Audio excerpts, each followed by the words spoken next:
جیسے اسٹیج پر جو کچھ بھی ہوا ہم سب نے دیکھا، پوری دنیا نے دیکھا۔ لوکیش منی نے جو وہاں پر اٹھ کر مخالفت کی اور یہ کہا کہ یہ بیکار کی باتیں ہیں، اللہ واللہ یہ ساری باتیں، اور یہ سب اس لیے ہوا کیونکہ ان کے ذہنوں میں یہ ہے کہ اللہ صرف مسلمانوں کا ہے اور اوم غیر مسلموں کا ہے، اور یہ سب کچھ ہوا اور اس کے مخالفت میں کسی نے کوئی آواز نہیں اٹھائی، بلکہ مولانا نے ہی معافی مانگی، محمود مدنی صاحب نے۔ اس کے بارے میں کچھ بتائیں گے؟ لوکیش منی نے جب یہ کہا کہ اللہ واللہ یہ فالتو کی باتیں ہیں، یہ قصے کہانیاں ہیں، اور میں بھی اگر بتانے بیٹھوں تو میں 4 گھنٹے بول سکتا ہوں، تو یہ اللہ کا گستاخ ہے اور مذہب اسلام کا گستاخ، رسول اللہ صلی اللہ علیہ وسلم کا گستاخ، اور دین کی بے ادبی بے احترامی کرنے والا، کہ جب وہ آپ کے اسٹیج پر اگر وہ اللہ کو اہمیت نہیں دیتا تو آپ اسے اہمیت کیوں دیتے ہو؟ اللہ کو اگر وہ عزت و احترام دے نہیں سکتا تو آپ کیوں عزت و احترام اسے دیتے ہو اسٹیج پر بٹھا کر؟ جب بھی سیکولر کوئی بننے کی کوشش کرے گا تو وہ اللہ کی نظروں میں بھی گرے گا اور مخلوق کی نظروں میں بھی گرے گا۔ اتنا سیکولر بننے کی کوئی ضرورت نہیں ہے۔ اسلام کو خطرہ کسی سے نہیں ہے سوائے مسلمانوں کے۔ مسلمان اگر بزدل بن گیا، اسلام کی تعلیمات تو 2 ٹوک ہے، اس میں کوئی دباؤ، پریشر اور کوئی سیکولرزم نہیں ہے۔ اگر ہوتا تو کلمے میں ہوتا، لا الہ الا اللہ محمد رسول اللہ، نہیں ہے کوئی معبود سوائے اللہ کے، تو اس میں یہ ہوتا کہ بھگوانوں کے نام لیے جاتے اور دوسروں کو خوش کیا جاتا، اور پھر کلمے میں یہ کہا جاتا کہ یہ بھی بھگوان ہے اور اللہ بھی بھگوان ہے۔ نعوذ باللہ، نقل کفر نباشد، حضرت محمد مصطفیٰ صلی اللہ علیہ وسلم بھی اللہ کے رسول ہیں اور دوسرے بھگوان اور دوسرے اوتار بھی اللہ کے رسول ہیں۔ کلمہ اس ٹائپ کا ہوتا، لیکن اس ٹائپ کا نہیں ہے۔ کلمہ صاف ہے، کلمے میں کوئی جھجک اور کوئی 2 رائے نہیں ہے، 2 آپشن نہیں ہے۔ لا الہ الا اللہ محمد رسول اللہ پڑھتا ہے تو ٹھیک، نہیں تو آپ اپنا رستہ ناپیے۔ وَلَوْ كَرِهَ الْكَافِرُونَ وَلَوْ كَرِهَ الْمُشْرِكُونَ، یہ کہا کہ یہ اسلام کا چراغ بجھانا چاہتے ہیں مگر یہ بجھا نہیں سکتے۔ یہ چراغ تو روشن ہوگا، اس چراغ کو حضرت آدم علیہ السلام نے پہلے روشن کیا، جو پہلے انسان اور نبی اور پیغمبر بن کر جب آئے، حضرت آدم علیہ السلام، اور پھر انبیاء علیہ السلام نے اس چراغ کو روشن کیا، پھر آخر میں حضرت محمد مصطفیٰ صلی اللہ علیہ وسلم نے۔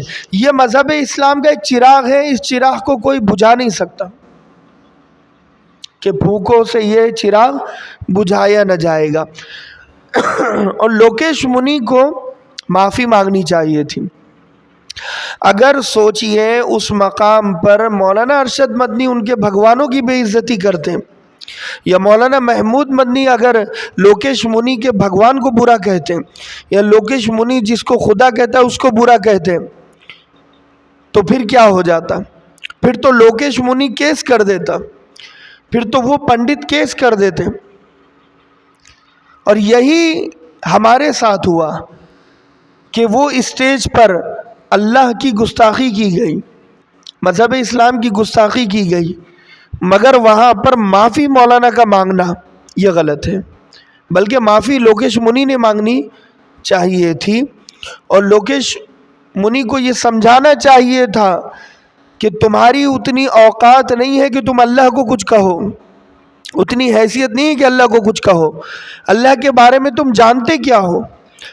اگر ہم اوم کو کچھ کہہ دیں، اگر ہم بھگوانوں کو کچھ کہنے لگ جائیں تو پھر بہت خراب لگتا ہے، سینٹیمنٹ ہرٹ ہوتے ہیں، کسی کے جذبات مجروح ہوتے ہیں، تو پھر مسلمانوں کے بھی تو جذبات ہیں، مسلمانوں کو بھی اللہ سے بہت محبت ہے، اتنی محبت ہے کہ اللہ کے لیے جان قربان کرنے کے لیے تیار، ہر سانس اللہ کے لیے ہے، میری اور سارے مسلمانوں کی اور سارے انسانوں کی۔ اللہ سب کا خالق اور مالک ہے، صرف مسلمانوں کا نہیں ہے۔ قرآن سب کی کتاب ہے، ہندوؤں کی کتاب بھی قرآن مجید ہے، مگر وہ پڑھتے نہیں ہیں، سمجھتے نہیں ہیں، اہمیت نہیں دیتے۔ اللہ انہیں ہدایت دے۔ ان صلاتی و نسکی و محیای و مماتی للہ رب العالمین وبذالک امرت۔ تو یہ اللہ کے نبی صلی اللہ علیہ وسلم نے اسی لیے کہا تھا، میرا جینا، میرا مرنا، میرا نماز پڑھنا، میرا اٹھنا، میرا بیٹھنا، سب اللہ کو راضی کرنے کے لیے۔ ہم بھی یہ کیوں نہیں کہتے کہ میرا جینا، میرا مرنا، میرا اٹھنا، میرا بیٹھنا، اور میرا کاروبار کرنا، اور میرا نمازیں پڑھنا، اور میرا بیانات کرنا، میرا تقریریں کرنا، اور میرا دوستیاں کرنا، یہ سب اللہ کے لیے۔ اگر ہم اللہ کو اتنی اہمیت دیں گے کہ ہماری ہر چیز اللہ سے شروع اور اللہ پر ختم ہوگی، تو پھر دنیا بھی اہمیت دے گی۔ آج مسلمان اللہ کو اہمیت نہیں دیتا، اس لیے دنیا اہمیت نہیں دیتی۔ آج ایک دکان کی اہمیت ہمارے پاس ہے، مسجد کی اہمیت نہیں ہے۔ آج دکان پر 8-10 گھنٹے ہم دیتے ہیں، مسجد میں 5-10 منٹ دینے کے لیے ہم تیار نہیں ہیں۔ آج ہمارے پاس دنیا دار لوگوں کی اہمیت ہے۔ آج ہم خود پنڈتوں کی عزت کرتے ہیں، آج ہم خود بزنس مین کی عزت کرتے ہیں، وہیں پر ہم علماء کی اور مفتیان کرام کی، ائمہ کرام کی، مؤذنین کی عزت نہیں کرتے، کیونکہ ہمارے پاس دنیا اور دنیا دار لوگوں کی عزت و اہمیت ہے، دین اور دیندار لوگوں کی عزت و اہمیت ہمارے پاس نہیں ہے۔ اسی لیے آج ہم یہ دیکھ رہے ہیں۔ اتنی میجورٹی میں مسلمان کبھی نہیں تھے، اور اتنے بزدل بھی مسلمان کبھی نہیں تھے۔ پہلے تعداد کم تھی، مگر جذبہ تھا، ضمیر تھا، اور ایمان تھا، اور عقیدہ مضبوط تھا، اور دلیر اور بہادر اور شجاعت کے پیکر مسلمان بنے ہوئے تھے۔ آج ہم بزدل بن چکے ہیں۔ آج اللہ کی کوئی گستاخی کرتا ہے، رسول اللہ کی گستاخی کرتا ہے، مساجد کو شہید کیا جاتا، درگاہوں کو توڑا جاتا ہے۔ آج ہم بزدل بنے ہوئے ہیں، اسی لیے ہمیں متحد ہونے کی ضرورت ہے، اکٹھا ہونے کی ضرورت ہے۔ وَاعْتَصِمُوا بِحَبْلِ اللَّهِ جَمِيعًا وَلَا تَفَرَّقُوا۔ اللہ کی رسی کو مضبوطی سے مجھے بھی پکڑنا ہے، اور ہم تمام اگر اللہ کی رسی کو مضبوطی سے پہنچیں گے تو اللہ تک پہنچیں گے، ورنہ یہ رسی ہمیں اللہ تک نہیں پہنچائے گی اگر ہم اسے مضبوطی سے نہیں پکڑیں گے۔ اللہ ہم تمام کا حامی و ناصر ہو۔